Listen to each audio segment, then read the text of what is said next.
শীতকালে ধনেপাতা শুধু বড়া পকোড়া বা চাটনি নয়, যাতেই দাও টেস্ট হয়ে যায়। আজকে চিকেন দিয়ে বানাচ্ছি ধনেপাতা দিয়ে বানাচ্ছি ধনিয়া চিকেন।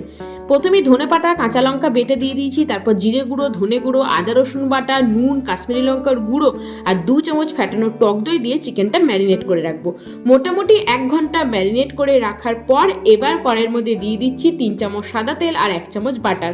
খুব ভালো করে বাটারটা মেল্ট হয়ে গেলে গরম মশলা কিছু দিয়ে দিলাম, গোটা গরম মশলা, তারপর দিয়ে দিলাম কোচানো পেঁয়াজটাকে একটু ভালো করে ভেজে নিয়ে ম্যারিনেট করা চিকেনটা দিয়ে দিতে হবে। ব্যাস, আর কিন্তু কিছুই কাজ নেই। লো টু মিডিয়াম ফ্লেমে চিকেনটাকে ভালো করে সেদ্ধ হতে দিতে হবে। আমি যেহেতু বোনলেস চিকেন নিয়েছি, সেদ্ধ হতে একদমই বেশি টাইম লাগেনি। বেশ কিছুক্ষণ ঢাকা দিয়ে রেখেছিলাম।